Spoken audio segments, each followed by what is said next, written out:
Chapter 40. And the Lord spake unto Moses, saying, On the 1st day of the 1st month shalt thou set up the tabernacle of the tent of the congregation. And thou shalt put therein the ark of the testimony, and cover the ark with the vail. And thou shalt bring in the table, and set in order the things that are to be set in order upon it. And thou shalt bring in the candlestick, and light the lamps thereof. And thou shalt set the altar of gold for the incense before the ark of the testimony, and put the hanging of the door to the tabernacle.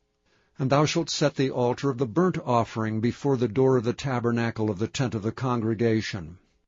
And thou shalt set the laver between the tent of the congregation and the altar, and shalt put water therein.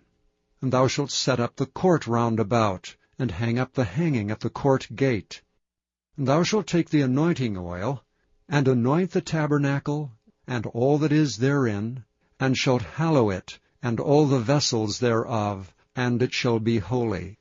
And thou shalt anoint the altar of the burnt offering, and all his vessels, and sanctify the altar, and it shall be an altar most holy.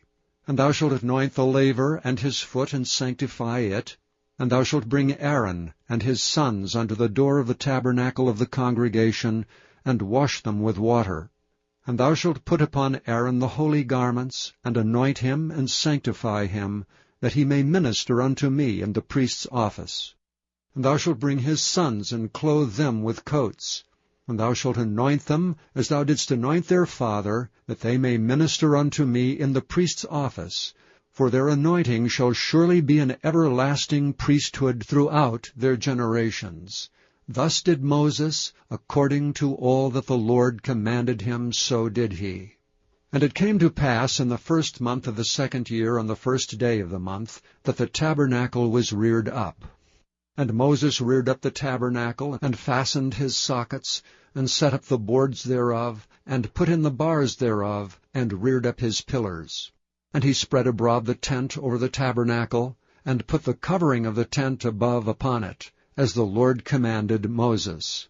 And he took and put the testimony into the ark, and set the staves on the ark, and put the mercy seat above upon the ark. And he brought the ark into the tabernacle, and set up the vail of the covering, and covered the ark of the testimony, as the Lord commanded Moses. And he put the table in the tent of the congregation upon the side of the tabernacle northward, without the vail.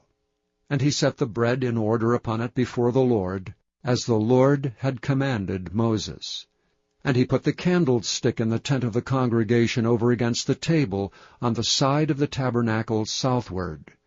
And he lighted the lamps before the Lord, as the Lord commanded Moses. And he put the golden altar in the tent of the congregation before the vail, and he burnt sweet incense thereon, as the Lord commanded Moses. And he set up the hanging at the door of the tabernacle, and he put the altar of burnt offering by the door of the tabernacle of the tent of the congregation, and offered upon it the burnt offering and the meat offering, as the Lord commanded Moses. And he set the laver before the tent of the congregation and the altar, and put water therein to wash withal.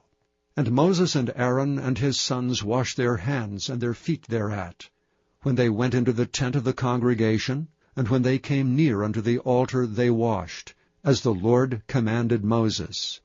And he reared up the court round about the tabernacle and the altar, and set up the hanging of the court gate. So Moses finished the work. Then a cloud covered the tent of the congregation, and the glory of the Lord filled the tabernacle. And Moses was not able to enter into the tent of the congregation, because the cloud abode thereon, and the glory of the Lord filled the tabernacle. And when the cloud was taken up from over the tabernacle, the children of Israel went onward in all their journeys. But if the cloud were not taken up, then they journeyed not till the day that it was taken up. For the cloud of the Lord was upon the tabernacle by day, and fire was on it by night, in the sight of all the house of Israel throughout all their journeys.